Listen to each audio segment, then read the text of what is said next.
this. I'm like, it's in the process. It's in the process. I guarantee it's in the process. There we go. There we go. That okay. Whew.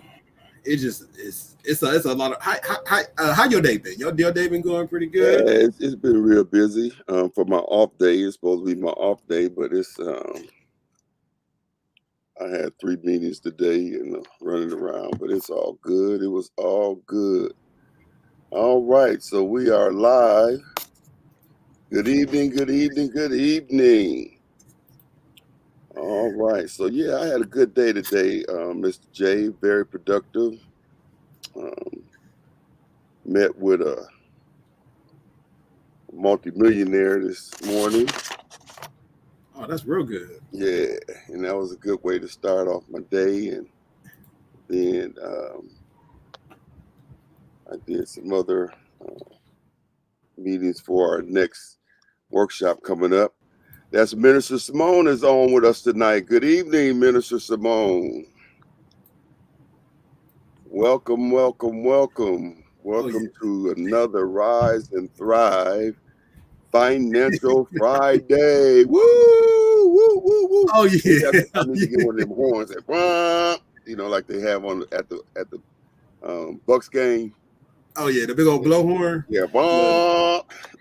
Oh What's man. up, Yeah. Minister Marcus? Tune in. Welcome, welcome, welcome. This is going to be an awesome. All of them has really been awesome. But this is going to be awesomer. Is that a word? Yeah. It's gonna be awesome. It's going to be awesome tonight. It's going to be awesome. And so we've covered a whole lot of information. And I know you probably don't get tired. You may get tired of hearing me say this, but it has truly altered the way that I think. It has truly altered the way that I think and the decisions that I make now.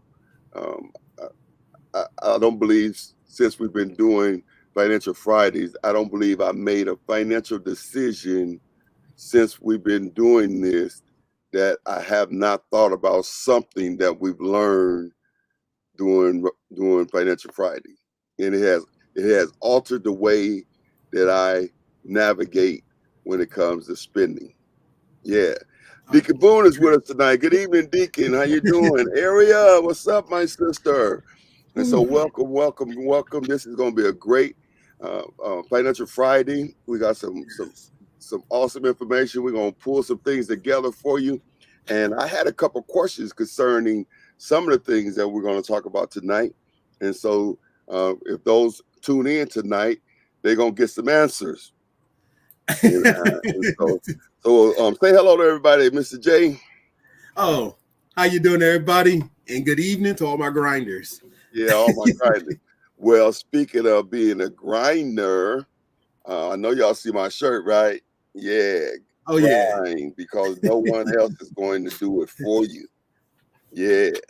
And so let me see if I can do something right quick here. And so Lady B has created a line of grinder shirts. And so I'm going to put it here in the chat for you. Boom. And so after the show, you can go in there and find you a grinder shirt. I said after the show, don't be tuning out while we on the show now. And so it says grind because no one else is going to do it for you. And so we got to get in that grind mind, don't we, Mr. J? Yeah. Yeah. Grinding is and grinding can be kind of exhausting. It starts out being a little fun, but then when you have to start disciplining yourself and you start having to make those tough decisions to go against your regular habits, then it's kind of ain't no fun no more, But when you look in your bank account and see that money still sitting there, then it becomes fun again. What's your thoughts on that? Everything always looks bad as you're going through it. It's just you got to hang in there. And I mean, sometimes some days it is a lot harder than others. Okay. But if you know what your goals are, and you're shooting for your goals, as you start hitting your goals, you can have some relief. It's just when you're in the thick of things and you don't quite see the end, that's when it gets a lot harder than you can possibly imagine. Okay, now let me write that down. Do you remember what you just said? Okay. You said everything is hard when you starting out. What do you say? Yeah, it's okay. It's hard when you start off, and it's the hardest until you break the mindset.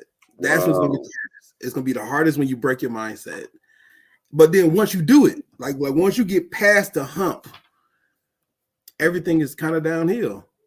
Because it's so hilarious to see once your mind is moving into a new direction, you can look back and be like, that was nothing. But as you get to the top of getting your mind transformed, start making assignments for your money, assigning money that's coming in. That's going to be the hard part. Just getting things moving. Okay. But once you get things moving, it becomes easy. It becomes easier over time. All right. That's why I always tell people small steps. Small adjustment. Yeah. Well, that's a good word. Lady B, tune in tonight. I was just putting in a shameless plug for the grinders out there. Grind because no one else is doing it for you. And I dropped that link in there, and they're gonna go look at that and find them a grinder shirt, something to remind them to keep on grinding. Well, those are two powerful things you said, that it's hard when you first start off, and it would be the hardest until you break the mindset. Now that's a shirt right there. Yeah, and so it's knowing that. One of the illustrations that I oftentimes use is when you're going somewhere, and somebody, let's say you call someone and say, somebody from out of town call you and say, how do you get to Jericho Church Without Walls? And so you tell them, well, you get off the highway on Good Hope, and then you go east. And as you go east, you're gonna come up to let me see what's over there. 92nd Street, a service station, and across the street is going to be a Popeyes that closed. That's 76th Street, and you want to make a left, and then you go down there, and you're going to pass Huntington Bank, and when you get at that light, the next light is Jericho. Make a right. And so then, if a person is driving and they don't know where they're going, they begin to get a little anxiety because they don't know where they're going, and you're driving down Good Hope forever, and then all of a sudden they see, they close down Popeye, and then they cheer for, say, okay, yeah, he said I was going to see this, and then make a left. So they make a left, and then they driving again, and then they're not sure where they are, and then all of a sudden Huntington Banks pops up, and then they say, oh yeah, so it's the second stoplight. So when a person has instructions of where they're going, when they pass those monuments, that refreshes them when they don't know where they're going.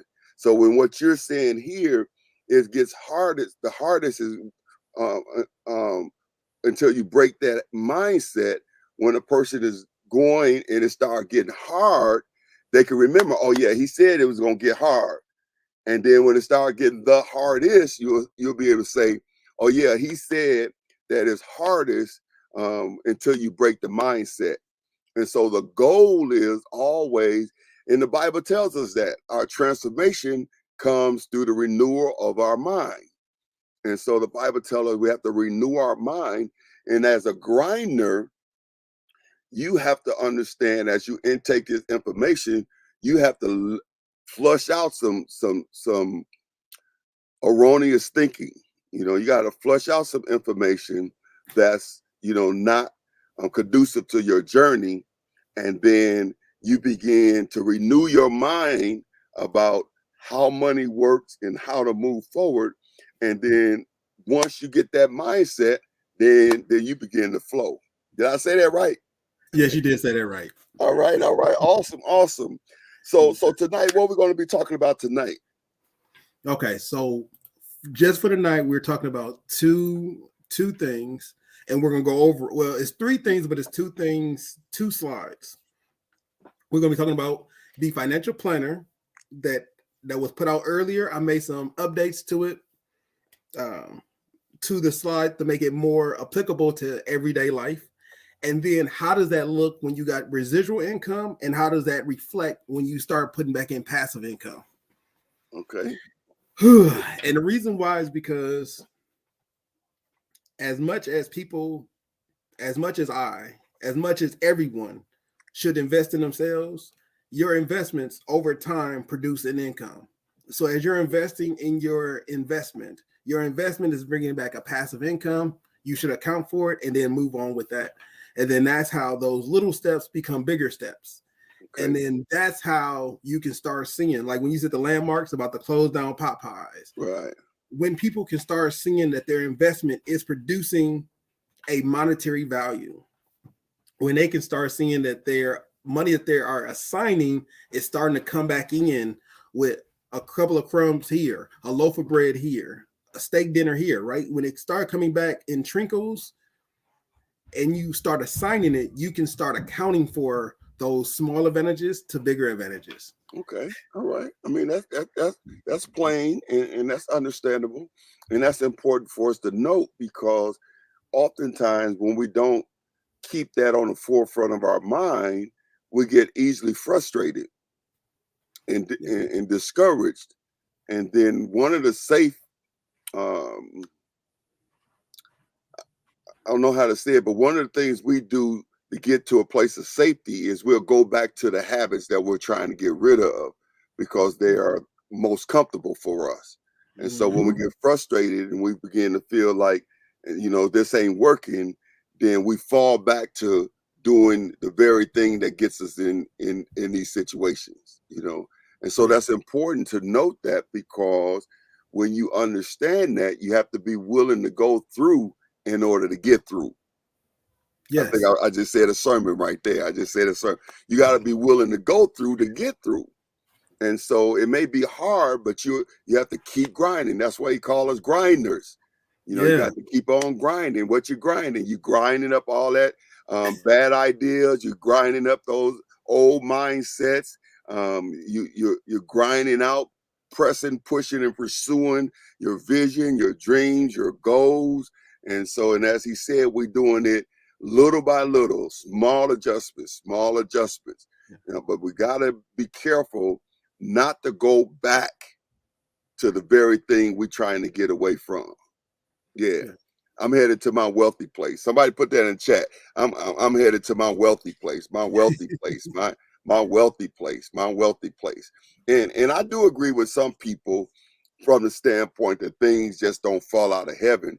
But the Bible does say we can call things that be not as though they were, but we're going to have to do the work. The Bible said we shall have what we say. So we can call those things, but we got to do the work. They're just not going to magically come forward. All right. So let's get started with this. Awesome. So we're talking about, first up is a financial planner. So why is a financial planner important? A financial planner is important for those who are getting started. I guess that's the best way. So to break it down, if you're getting started, a financial planner is important because it now puts things in order and it starts assigning things in a role. So now it takes your mind to actually draw in on where the money is being spent. Okay, hold that thought. I see them blowing up in the chat there. I'm headed to my wealthy place. All right, Minister Spoon. I'm headed to my wealthy place. Come on, Elder Perry. I'm headed to my wealthy place. I hear you, Deacon. Come on. I'm headed to my wealthy place. You better say it, Lady B. I got excited in here. Yeah. I'm heading to my wealthy place. Let me see it. Let me see it in the chat. My wealthy place. Did I make you lose your train of thought, James? No. So we're talking about the importance of a financial planner. And so you were talking about why that's important. Yes.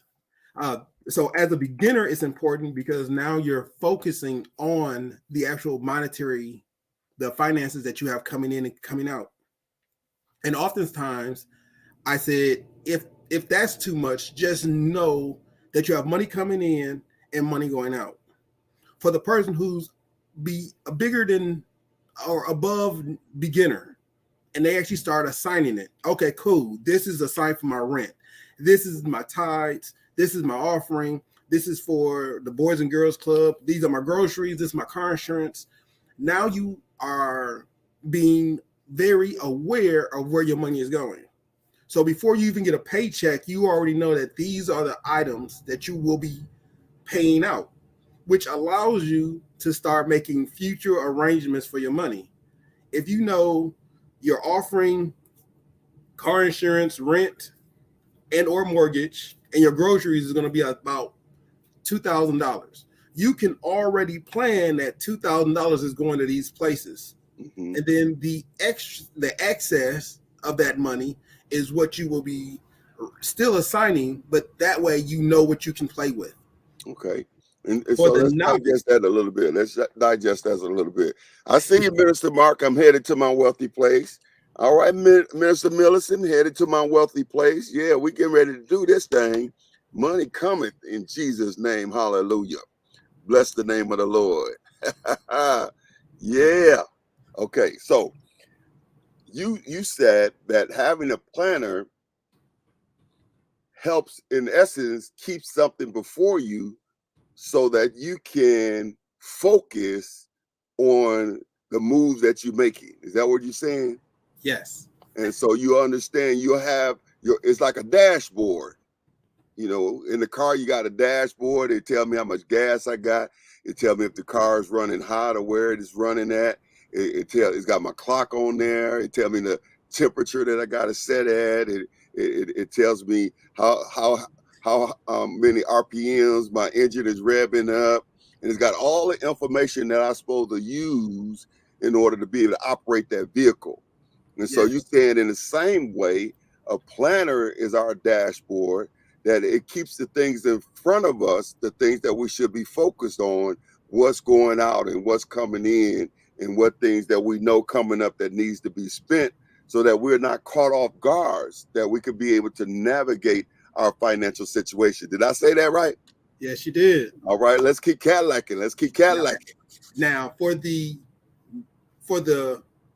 intermediate, you use a financial planner because it is a guide. It is no longer something that you have to be focused on because you made it past that hurdle. Now it's a guide in which you use to set out your entire month, to set out your year, to set out 5 or 6 years all at once, because once you get the foundation of what you're doing, then you can start shooting out estimates. Cool. If I take this planner and I'm probably gonna make about a 1 to 2% 1 to 2% increase in the next year, this is how these things are going to look like. Not that you set them in stone, you're just planning out what it will look like, and then you're planning out, okay, what am I planning on accomplishing? Cool, I'm going to go to Walt Disney World in 2 years. This is how much Walt Disney World costs. And now you can start making those actual bucket list plans. So now you can back press. Oh, go ahead. Now let's look at that a minute, because not most, but there are some people that are not looking at going to Disney next year. They looking how they gonna get their bills paid this month. And so when you're in a situation like that, there are some hard choices that you could have to make, but when you don't have enough money to meet the demand as far as your bills, then how do you navigate that to get to a place where you can begin to look at going to Disney next year? I guess I'll be remiss to say it's easy, right? Okay. I don't want to lead anybody wrong and be like, oh, it's easy. It wasn't easy for me. I took hard lessons, because if someone is misusing or misallocating their money, that's one thing, right? You understand the system, you find out how to correct your deficiencies, and you move on. Those are easier to correct. The hard decisions we turn into is if we are actually over and in debt. It's not that we're just spending our money frivolously. It's just that we have more. I think the term is we have more month than we have money. Yeah. And the process of doing that, of selecting what is a priority, is rent a priority, or do I need to find a less expensive place to live? Do I need that actual car, or do I need to go with another model? Do I even need a car? Those are all things that we have to juggle as we live in this society. Milwaukee, for instance, if you live inside the city of Milwaukee, and I mean the actual city, not like the suburbs, you may have to ask yourself, can I afford a vehicle and the insurance and the gas and the upkeep? Can I actually do that? Or is it more beneficial for me to take the bus, which is cheaper? And these are hard choices that someone has to make. So I don't want to tell anybody out there that these choices are easy. But in order to pay the things in which we are saying is a priority, then we have to put things in priority. Okay. And so rent is a priority, like shelter, food, shelter, transportation are typical priorities. But if you're not hitting it, if you're not hitting those priorities, then we have to figure out a way to reduce that amount. Okay. So then that's where that step one, focusing on your planner, comes in at, because then you got things documented there, and you have accurate information in front of you. Then you said it's easy. So the steps are easy. Is the part that's not easy is you downsizing your house, or you downsizing your car, or you taking a bus, or you making those pride decisions, because then that's a pride thing, making those decisions, realizing that you might be taking a step back now, but it's going to position you to be able to take a leap forward. Yes. I mean, and my biggest thing is I'm saying yes to you, but no to the people, not no as N-O, no as in K-N-O-W. Know that I'm just speaking from a financial standpoint. Hey guys, if you're using your tax return to pay for your actual living, that means you're living outside your means. Okay. It's just the way it is. There is no situation where you have to hope for money to come in just to take care of living expenses. And unfortunately, that is the case for a lot of Americans. But if that is the case, while you still do have your tax check, and while you're nibbling off of it, it's best to make those hard decisions and get yourself in a place where you can actually retain your tax check and you can utilize that to pull yourself out, versus nibbling again and you're going in the hole, because the adverse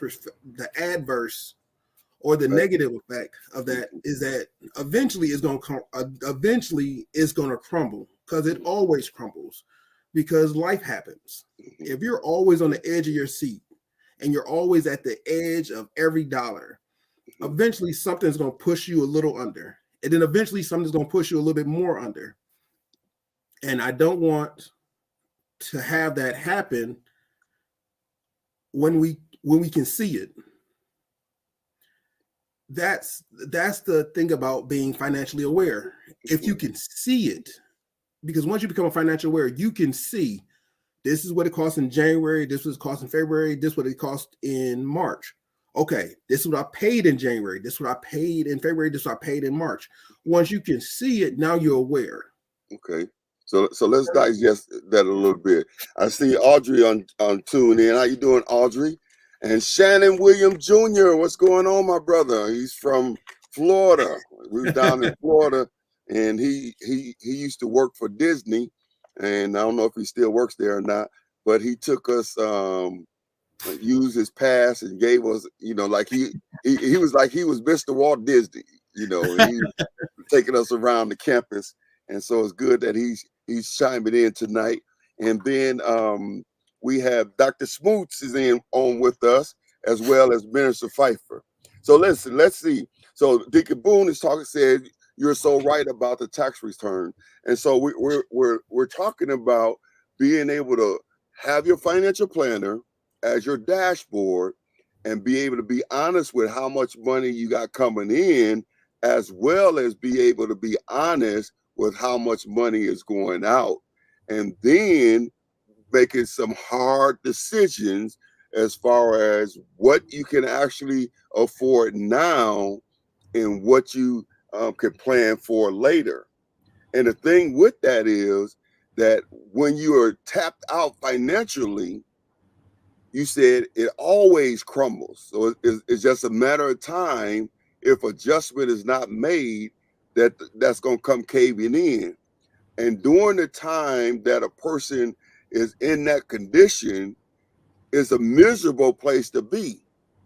You'll be happier if you took a step back and then be able to have that cushion as far as your finances than you would be if your back is always against the wall. And I'm saying that from experience.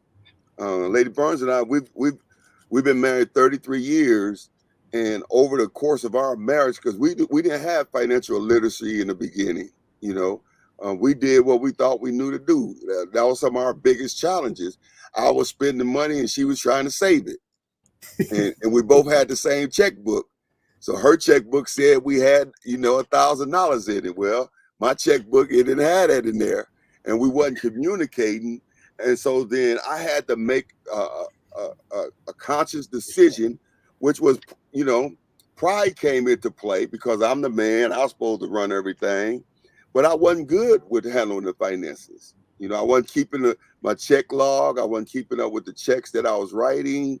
And so then at some point, I turned all that over to her, and then things began to be just smooth out. Now, at first, I wasn't happy because now I had to ask for money or see where we were. And sometimes before, I would just go do what I wanted to do, but now the light bill was due, so I had to wait. Or now the kids needed something, so I had to wait. So, but then, as you talked about earlier, the hardest part being shifting that mindset. But once my mindset shifted, then, it was no longer my focus. And from there, we were able to go forward. And so I'm saying that to say that may be somebody that's tuned in, that's in that situation. And it's a hard choice to make, even the choice of vehicle that I drive.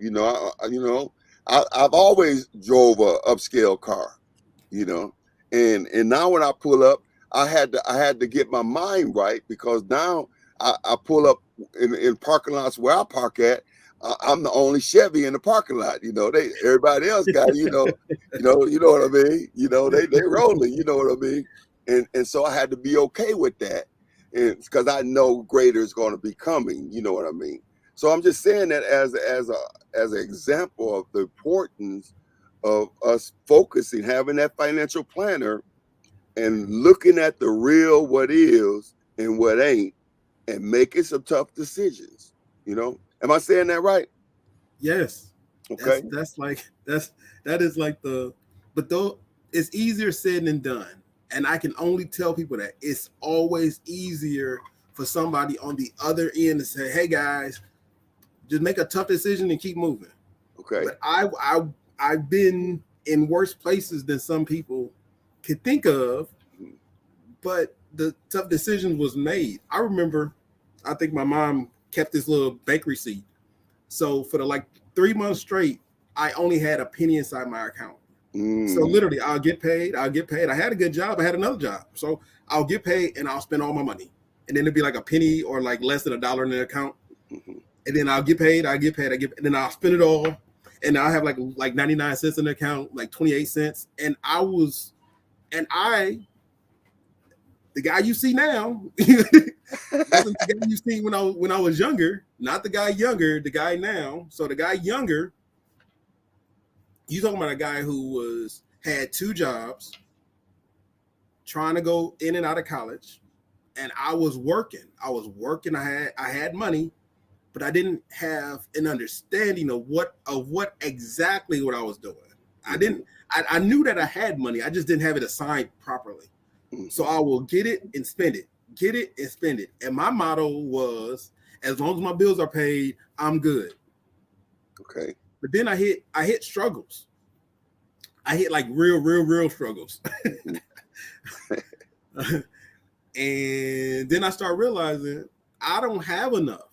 The money I was spending, the $30 here, the $20 here, it added up at the end of the month. But while you going from one paycheck, okay, cool, I got another paycheck, I got another job, so I got 2 paychecks coming in, and then I got another 2 paychecks coming in. I'm assuming that I have enough. But then I got hit again with another life experience. And then I found myself not having enough and then not having enough. And now I'm short by 2-3 months. Mm-hmm. And now I'm trying to figure out what happened. Okay. I don't want you to be in that predicament because that's the worst predicament to be in, where your credit rating, your credit score is drastically dropping. You got money coming in, but you don't quite know what's going on. You just know that you're trying to pay all the bills, but you have more month than you have money. Mm-hmm. And even though you're paying, you don't see the end. Mm-hmm. And then once you see the end is a red slip. That's the end. The end is a red slip. Okay. And then you start realizing, like, I know I was doing it right, but what was I doing wrong? And then that's when you got to pull yourself up. That's when you start realizing, okay, I got 3 subscriptions to the same comic book stop. Okay, cool. I don't need subscription. I don't even look at comic books no more. Cool. Why do I got this subscription? I don't know. Because you start looking at your money. Where is this stuff going? I got a Prime America class. I don't even go to Prime America no more. Why am I still paying for this? Right? Because I had enough money coming in and out, and I was not paying attention to it. So I was on one of those guys who just had money coming in and out, and I wasn't paying attention. I wasn't assigning it, and money was leaving my account without me even knowing. And I wasn't even paying attention to it because I had more money coming in. Right. And some people fall into that realm where they have enough. They just don't know that they got 2 subscriptions to, like, I seen it on Instagram. You may have 2 subscriptions to Netflix. Right. They don't care that you have 2 subscriptions. They're gonna give you 2 subscriptions. Mm-hmm. Well, now you got subscriptions to Netflix, Hulu, Paramount, HBO, Cinemax, and then you still got a cable bill. Mm-hmm. Why do you have all these subscriptions and cable? Yeah. We got to start letting these things go. Mm-hmm.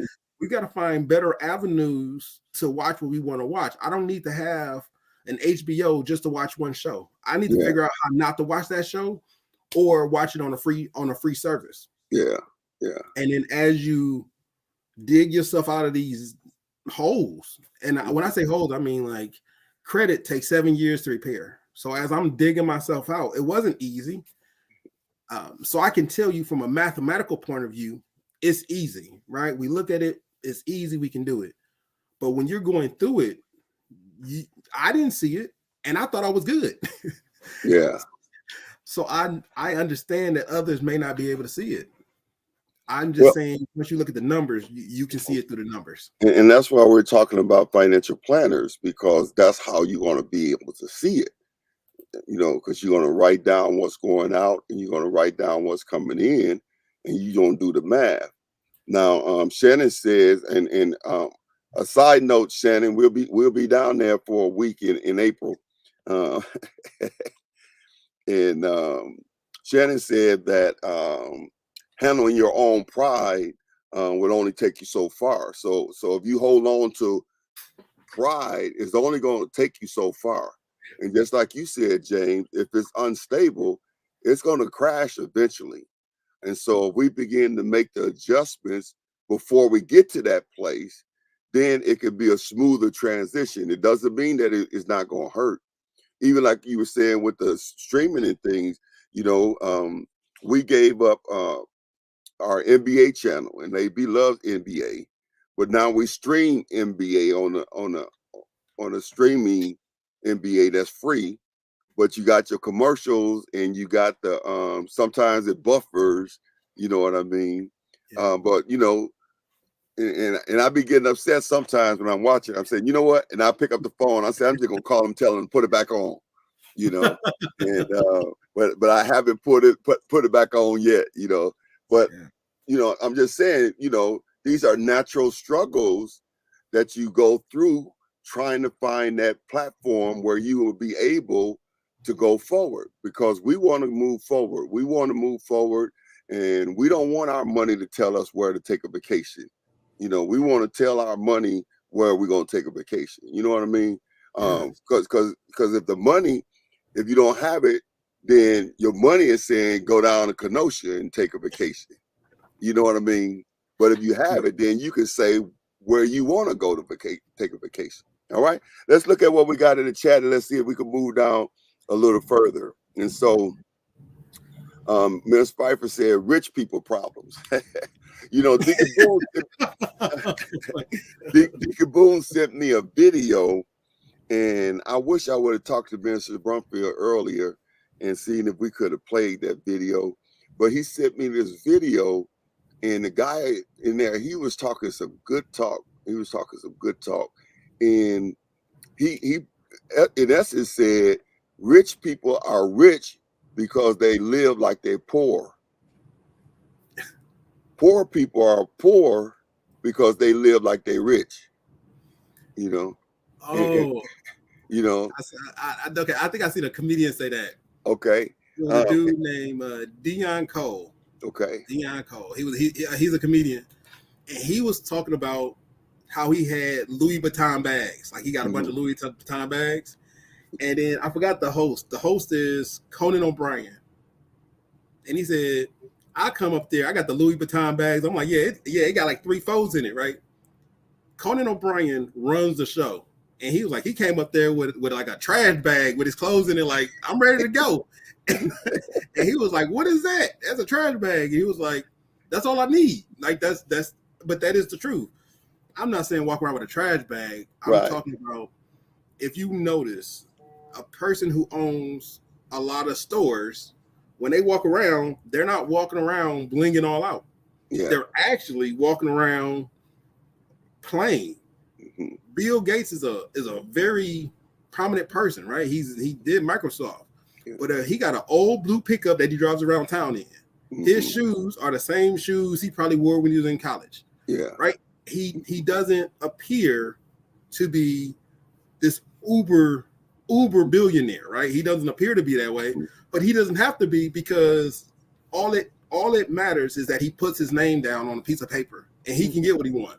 Yeah. Yeah.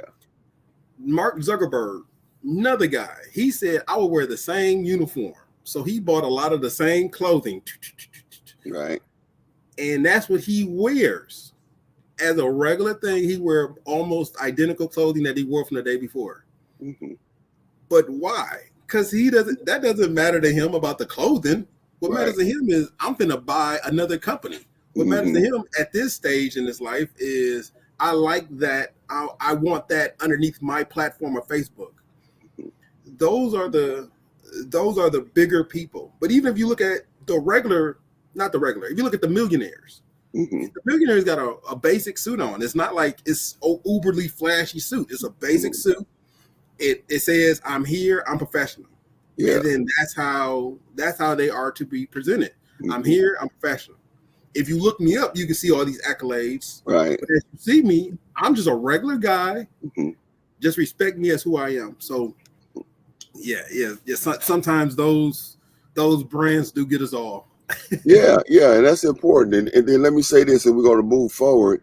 I was invited to a select few pastors was chosen to meet with, some millionaires, and I was honored to be one of those chosen. And so when I pulled up on the parking lot, it was nothing but Toyotas and Hondas. I felt kind of embarrassed, and but I was driving a Mercedes truck at that time, and so I switched cars with my son, and he was driving a a Honda that needed some love. But when I pulled up, and then when I went in there, I could have won the best dress award, and but was sitting around with these guys, they wasn't dressing to impress. And I don't know if they had Rolls Royces at home or not, but that's not what was in the parking lot. You understand what I'm saying? And off the time, we're gonna have to have our bling. We're gonna have our Gucci or whatever. We're gonna have to, we're gonna pull up in our wheels and not have that in our bank account. So it is that mindset that you're talking about, that we have to shift that mindset. In that video he was talking about this whole idea of, as a people, we associate happiness with spending, and so anytime we want to be happy, what do? We go spend. And so whether we get our income tax check, if we don't spend it on bills, it's gone in a lot of cases. You know what I'm saying? I know what you. And so a lot of times we're spending a lot of money on things because we are associating those things subconsciously with being happy. You understand what I mean? Yes. And so we got to shift that mindset, got to shift that mindset. I'm going to say this. I said I was going to move on the other one. There was a situation where this particular person is a millionaire person. He's a multimillionaire, and we were talking. A group of us was, at his feet, so to say, and he was, spewing wisdom and knowledge to us. And somebody asked him about spending his money and stuff, and he paused, and then he said, "I just like seeing it in my account." You know what I mean? So he didn't have overly desire to just spend it because he had it. Yeah. His mindset, well, he likes seeing it in his account. And I'm saying we got to get to that place. We got to get that mindset have to shift so that we can have money sitting and not feel like we have to spend it. Yeah. All right. So we talk about financial planners. Thank you, Shannon. I'm going to post it in the J Connect. So Deacon Boone said he's going to post that video in the J Connect. So listen, we talk about financial planning, and we said that first steps of financial planner is to help us to focus so that we can see the numbers coming in and see the numbers going out. And so it helps us to focus. All right. Then he said, as we mature in that, then we get to a place where now our financial planner can help guide us. All right. Yes. Now it become our guide. We're no longer struggling with, should I spend it or not spend it, or what I'm spending it on now. We matured now. Now we can allow the financial planner to guide us, to guide our decisions, to guide,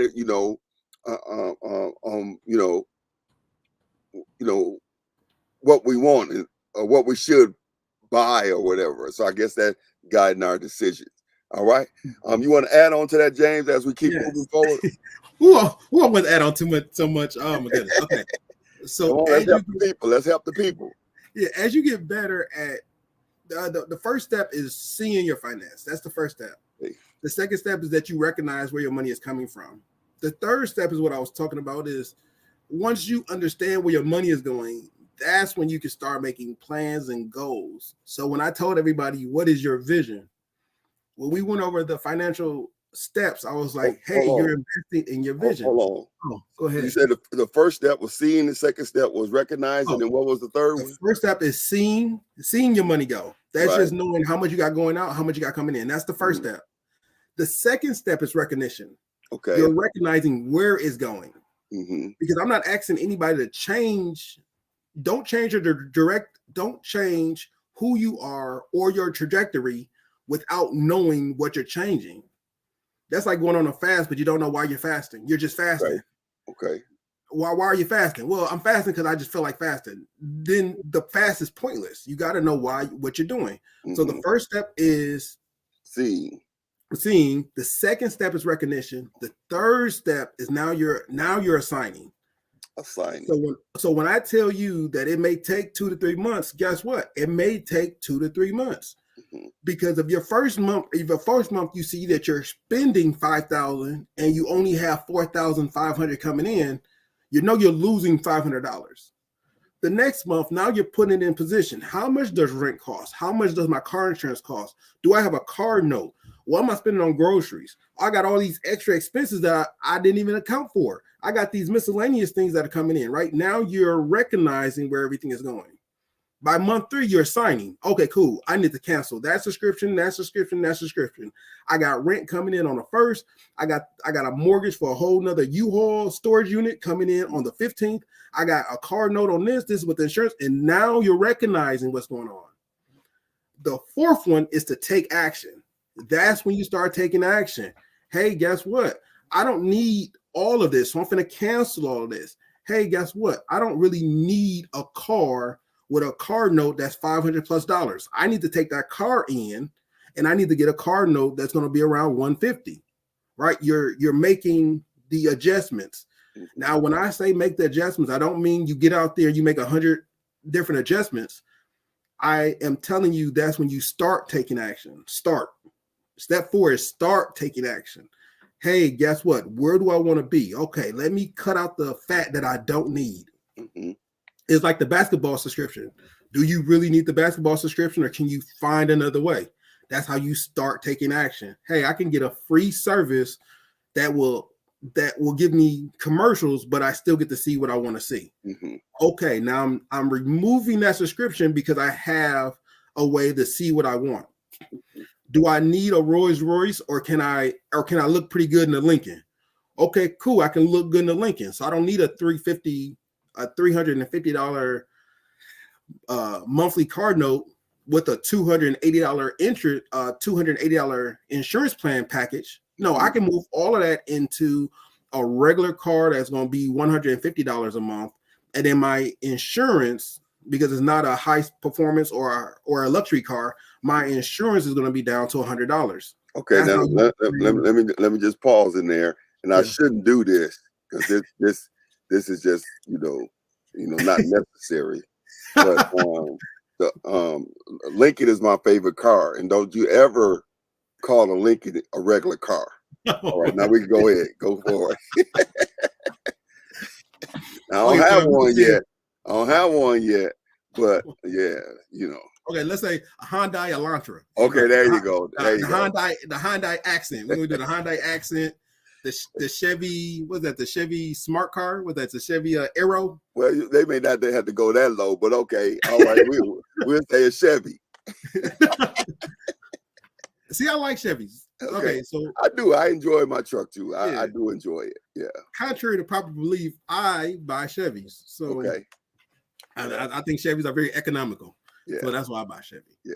So but that's when you start making changes. So step 4, you actually start making changes, and step 5 is when you start putting step 4 is when you start making changes, and then step 5 is when you start pursuing your vision.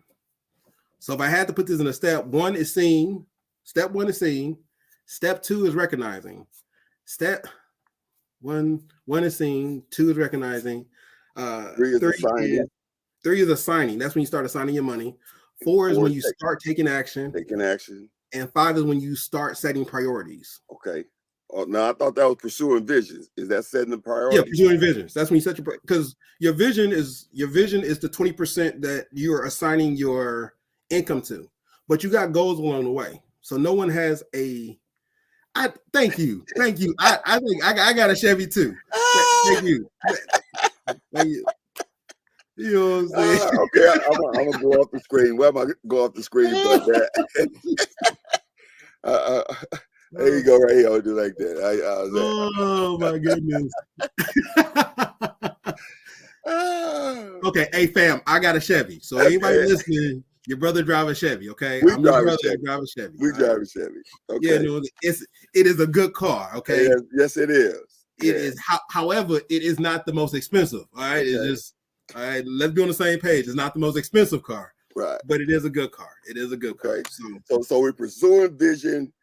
Are we Yeah. pursuing vision by setting priorities, or pursuing vision and setting priorities two different things? No, they're not. So Okay. when you know what you're looking for, right? You know it. You write the vision, you make it plain, you know where you're going for. Now you got to start setting priorities, because priorities is what is going to get you there. Mm-hmm. If your goal is, and this is why I say your vision, if your vision is to climb Mount Everest, right? It's just a vision, right? My vision, I'm going to be at the top of Mount Everest. You may want to take a couple mountain climbing classes. You may want to. You may want to understand how it is to do extreme cold. So your priorities may be, I need to be a minimalist. I need to learn how to live with the most minimalist amount of items, because when you climb Mount Everest, you're not going to have a lot of creature comforts. You need to learn how to live at a minimalist. You need to learn how it is to be extremely cold and be comfortable. You got to learn what it is. So you set up these priorities that you can hit. Some people actually like tiny housing.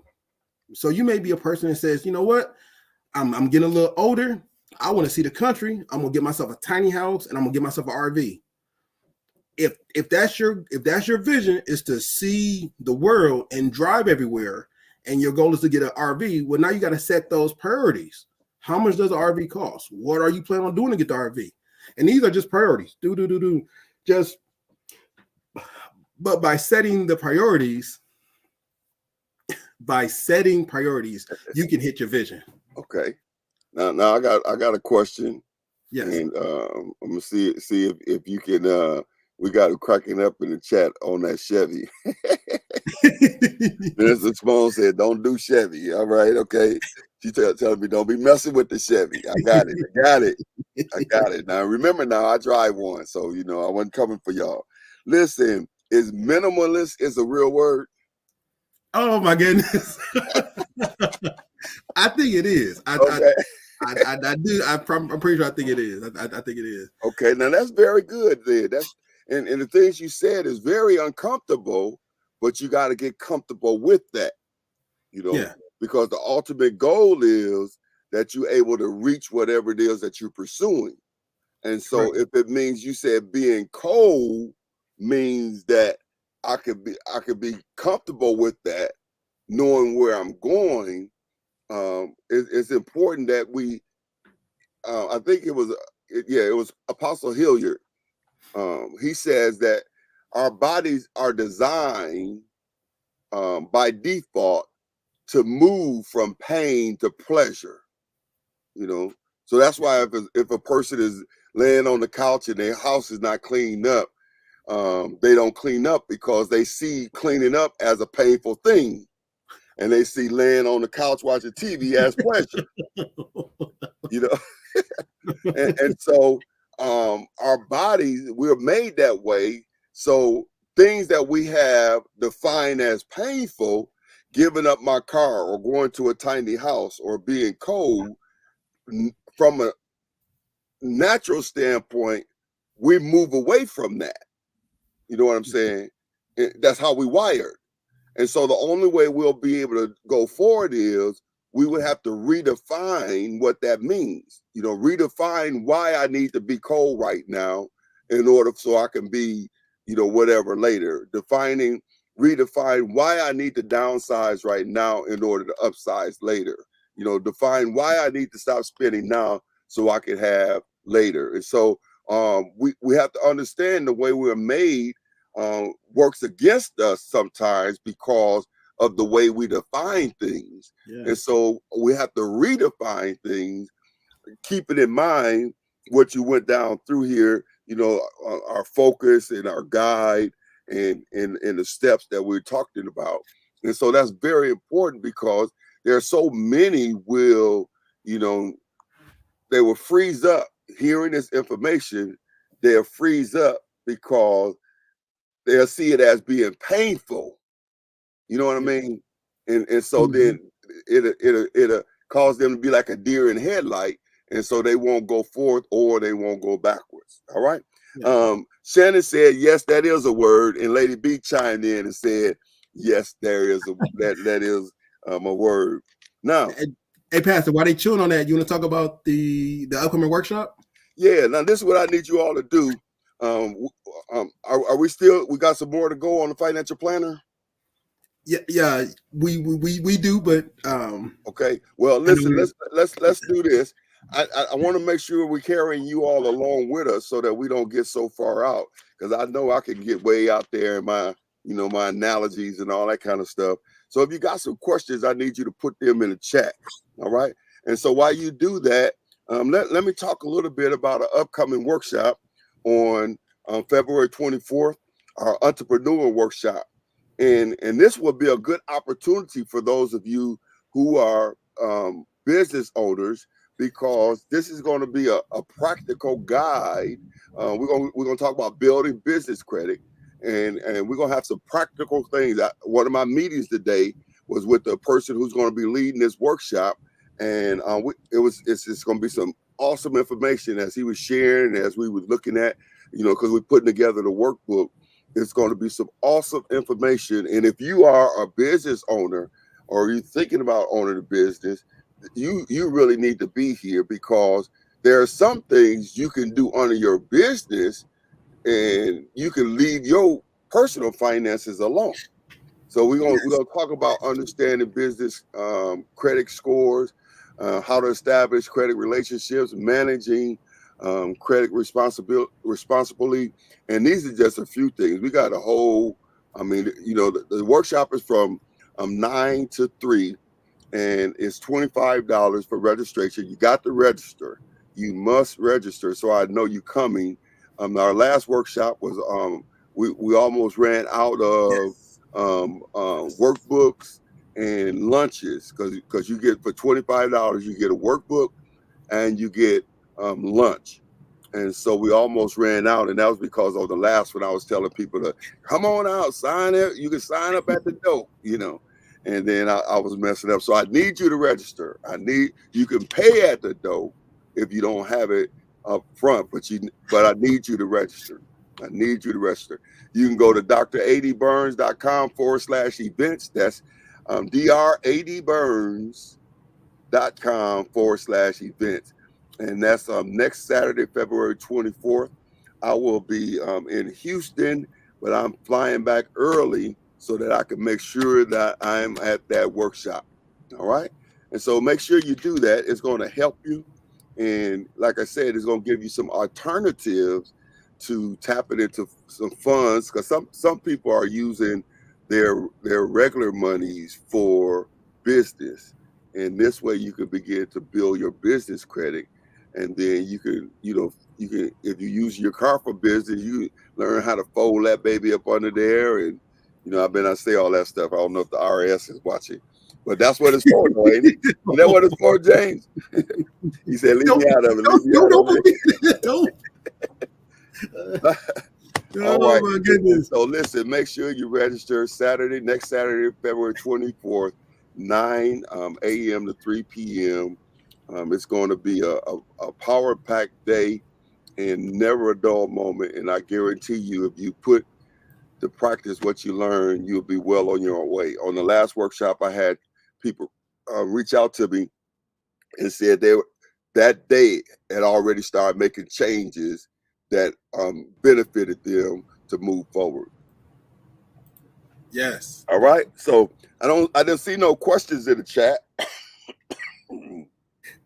So let's go ahead and talk some more about the financial planner, and then we'll knock all that out, and then we're going to go from there. If we have time, we're going to begin to talk about some residual income. But let's go ahead and finish up our financial planner. Okay. So, what are your thoughts on 401ks? Ooh, I did get a question. Okay, the good. question came up is, what are my thoughts on a 401ks? Now, I'm gonna be honest with you. I don't have a lot of good things about the 401k, only because I have an understanding that I would rather you count on the vision God gave you versus you putting your luck or wishful thinking in the stock market. Not to say that you can't make it. I think 401ks have done well for many people. However, when they are pushing back the age in which you can withdraw from your 401k, that becomes more of a hindrance to some than others. I believe right now the exit date is 65 years old. The average male is living around 72, so that gives you 6 years to pull out your money. A woman is typically is living older than a male. So if I had to put my money in a better situation, I would probably put my money either in stocks that give a dividends out, real estate that has a good management company, so I can see that return on my investment faster. Other than that, if you was to invest in your vision, if your vision was to not work ever again and you found the right investment vehicle that could give you a return, that return over time could be like a stock, but it can give you more money now versus a 401k. The 401k does have benefits because most employers have a percentage in which they match inside the 401k. So it's not that 401ks are bad. It's just the withdrawal timing for a 401k is too far from me. Okay, that makes sense, because that means that they're tying up your funds, and they're only giving you access to those funds at a certain time, in many cases too close to your lifespan. Correct. And so you're saying putting it in a preferable investment, or that would be what it was, something that you can have tangible access to it. Correct. Okay.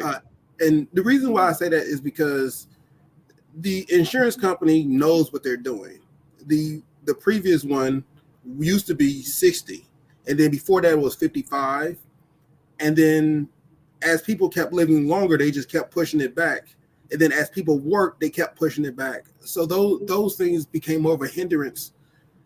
At first, I was like, yeah, that may be a good idea, but when you're at 65 and your when your life expectancy is at 72, that doesn't give you a lot of money in which you're able to access. Mm-hmm.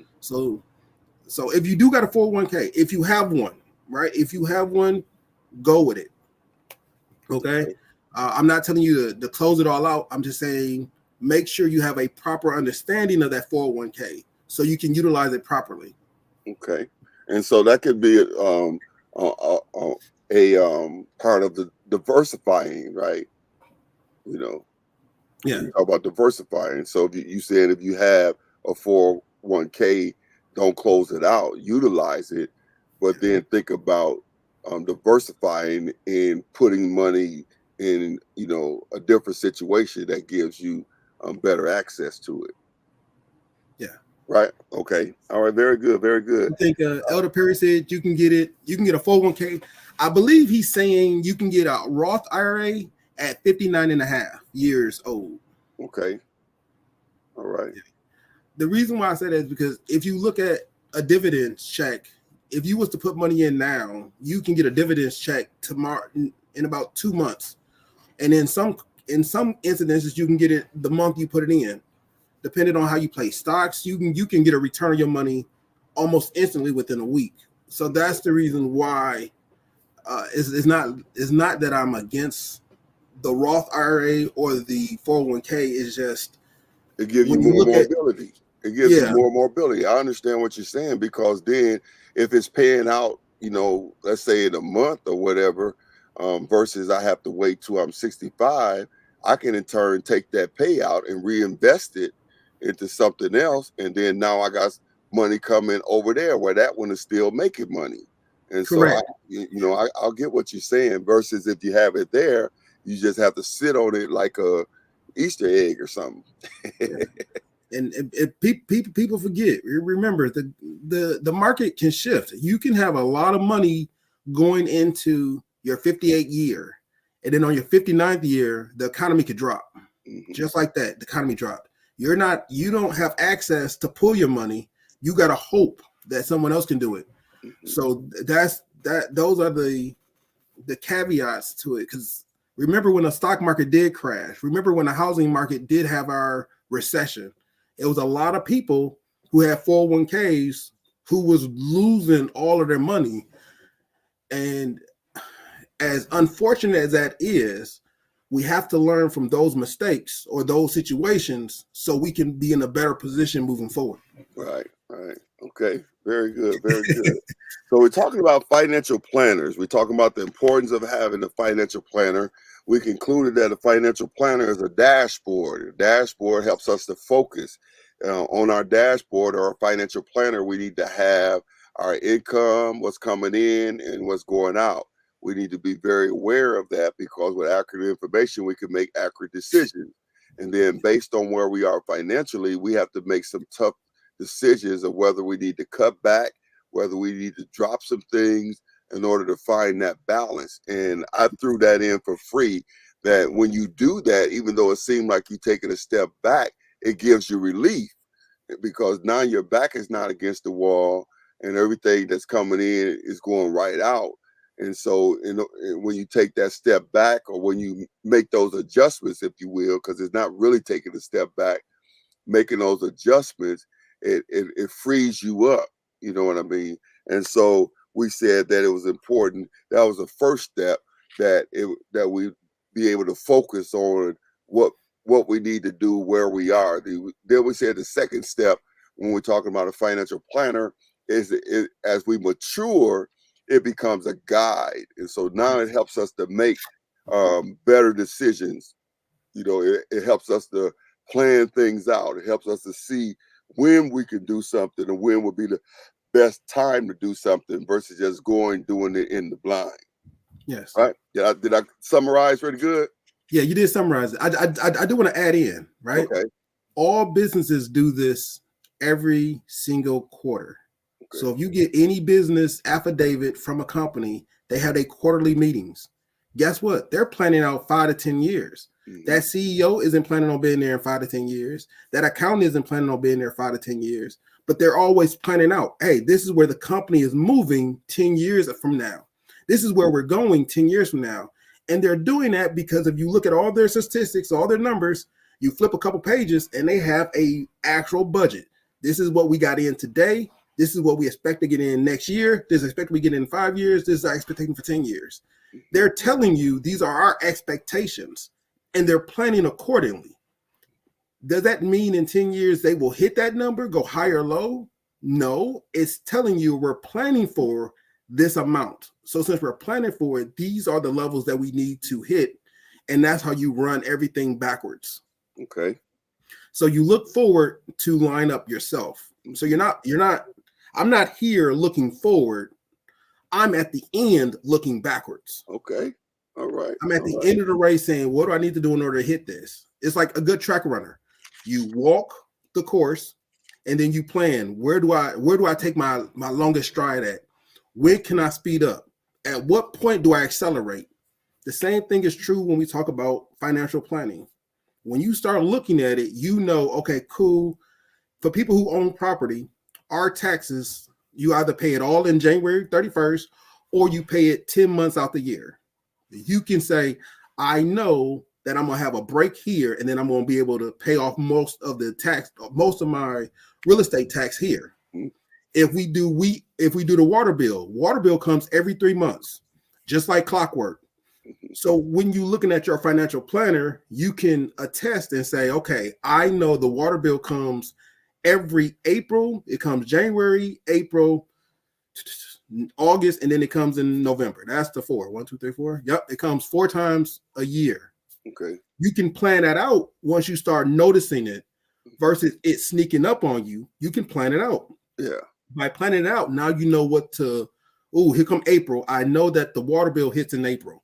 Okay, that's another $300 additional dollars I need to have. Let me make sure I set that aside in February and in March. So when April comes, I have that additional funds. That's what a financial planner allows you to do more easily. Okay. All right. Very good. Let's go on a little further. What time are we at there? All right, we're almost out of time. So let's Oh yeah. finish up our financial planner, and this is good stuff, and it'll set us up for next Financial Friday when we can Yes. talk about residual and passive income. So you definitely don't want to miss our next Financial Friday. All right, so let's talk a little more about planner. All Yes. right.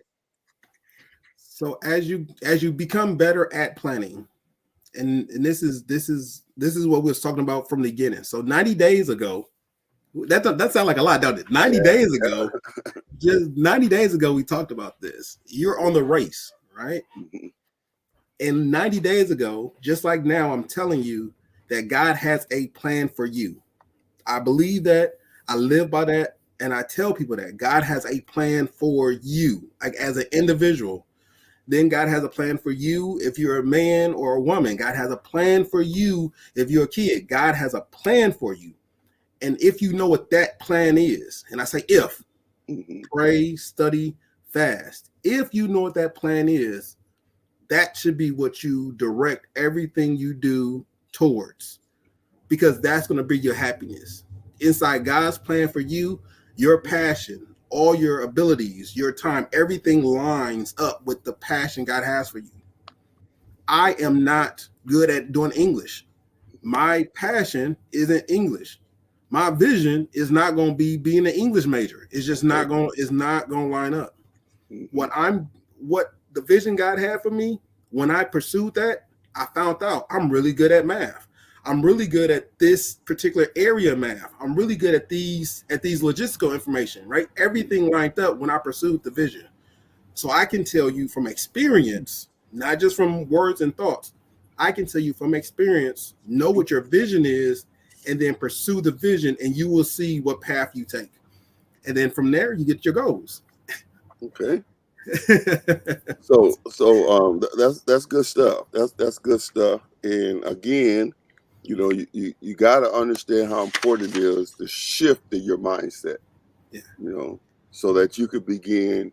You know, right now it may be a little difficult to begin to operate this way, but it won't take long to after you start seeing those results Yeah. that you're not going to want to go back to the other way. You know what I mean?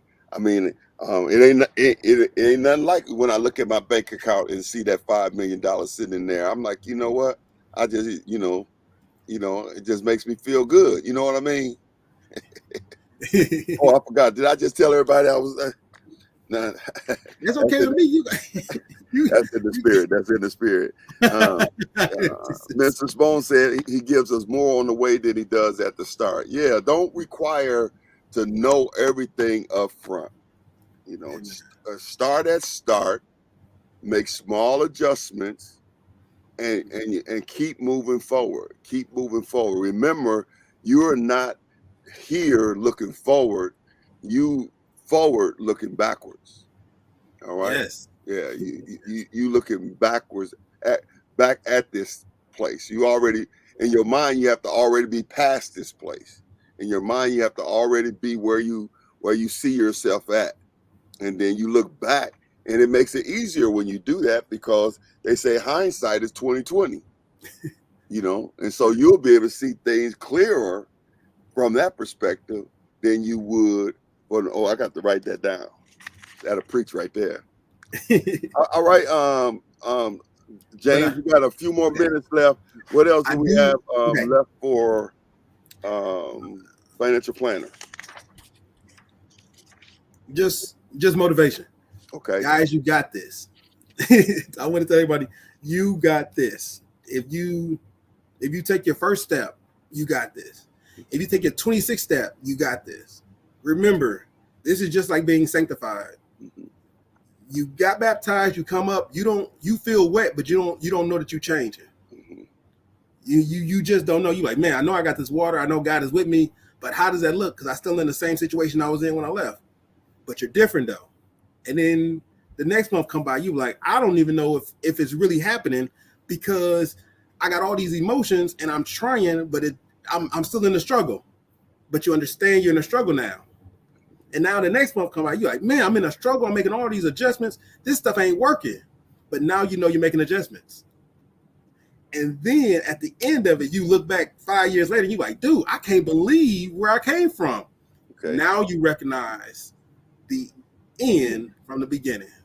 Did y'all just see that anointing fall on him? Did y'all see that? That anointing just fell on him. Did y'all see? Y'all don't even know what I'm talking about, do you? Oh, he took that baptism analogy and worked that thing. You know?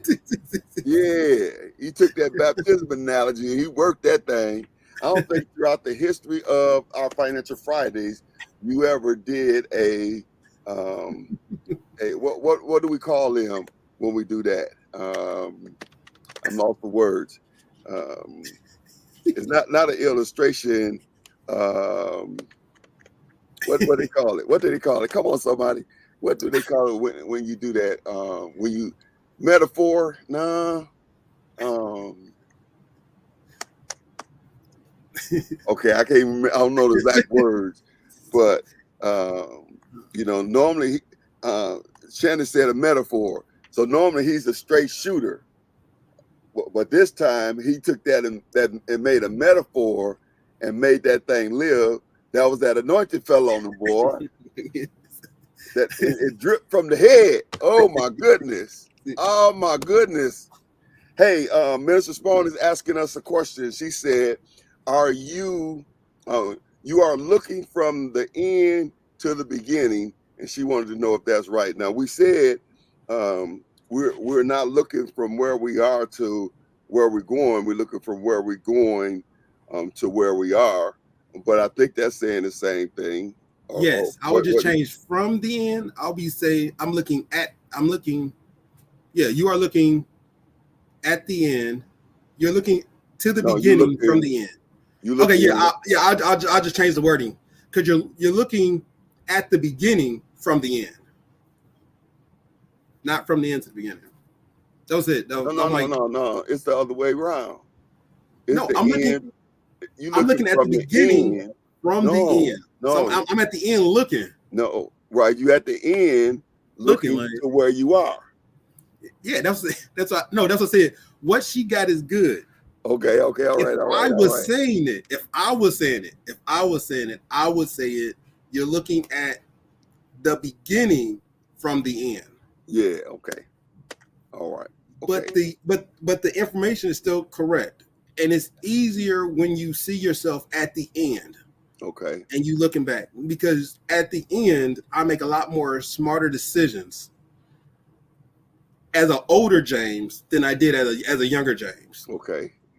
Me knowing what I want in life allowed me not to get in so much riffraff as a older James looking at a younger James. Okay. And now since I'm an older James, I'm trying to be what I'm gonna do when I'm turned 65. Like, how does that James gonna act? Well, that James gonna be sophisticated. He gonna be cool. He gonna be an empty nester. The kids gonna be out. Watch your steps. What? Oh, empty nesters? Oh no, No. You start talking about 65 and being old. No, I'm 65 years old. 65 years old. Yeah, years young. I'm 65 years. I'm 65 years young. When I turn 65 years young, I'm gonna be an empty nester. Them grandbabies ain't coming back to my house. They're gonna have to call before you come. Hold up. There's a phone checking in. Check him in. Check him in. The next time you see him, Minister Simone, check him in. What in the world? Y'all stretch your hand towards this brother. He went from the anointing to about to get cut off the show. Me and the missus are driving. No. I don't want to hear it. Grandbabies. Hey, if I knew grandbabies was gonna be so much fun, I would have had them first. Talking about the grandbabies, they gonna come over his house. He gonna be gone. Talking about he gonna be gone. This is gonna say he in the flesh. Me and the missus leaving. No, We leaving, no, man. Doc. You live for the grandbabies, Doc. Oh, you don't know? Mr. Piper said he don't know yet. Okay, we'll leave him alone. He a newbie. He ain't there yet. He ain't there yet. So we'll leave him alone. I think I was kind of there. I used to fuss at Minister Mark and Minister Simone about the grandbabies. But you know, now that I'm there now, I know that grandbabies are special. You know, my grandbaby called me the other day, said she already talked to Lady B to see if she'd come over. Lady B said no because she had a lot of things going on. So she called me about 6 times, and she said she told her mother, she said, I'm going over granddad's tonight, and she said, well, your grandmama said you couldn't come over there, and she said, well, my granddaddy always say yes. You know. And I was on my way to pick her up before she called. You know what I mean? Okay, well, listen, we out of time. Let's go back here. What we got in the chat here? Chat said metaphor, analogy. Simone said, okay, that's what I'm saying. She got that, and yeah, she is shocked. You know, calm down, Minister Simone. Minister Pfeiffer said he don't know yet, so we gonna give him a half a pass, not a full one, a half a pass. Don't mess with the grandbabies. All right, and then let's see. Okay, yeah. So that's all we got in the chat.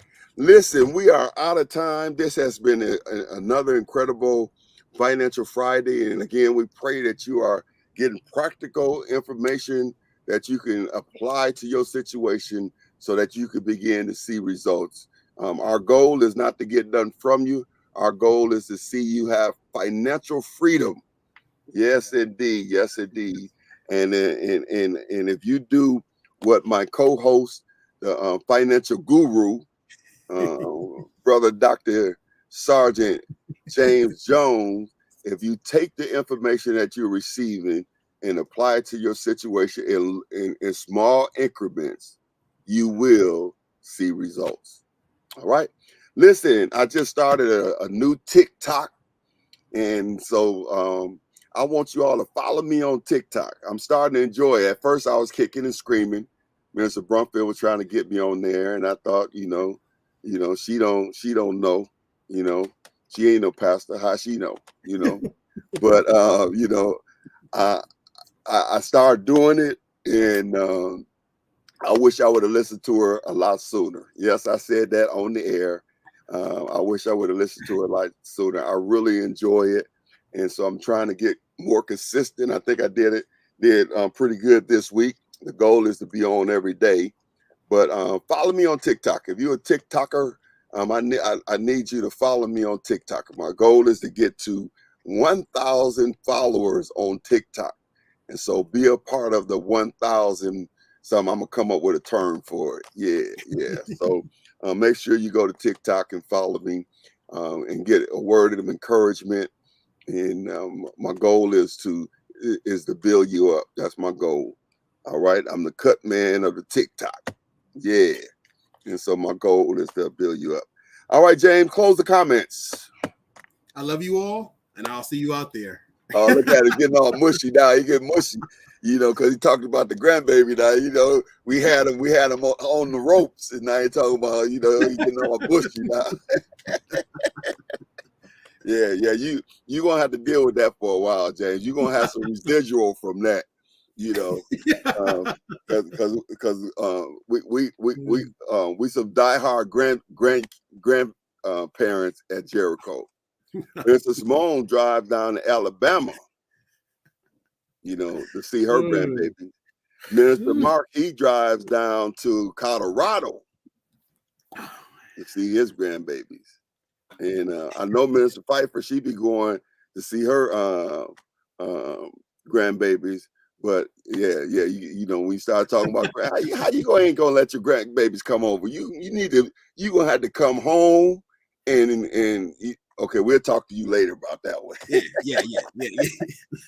Listen, you all, thank you again for tuning in to Financial Fridays. Again, I pray that it's been a blessing to you and that you would take the information and apply it to your life so that you can have financial freedom. Listen, remember to always be intentional and live on purpose. All right. God bless. We'll see you next time. James, you gonna be all right on that one?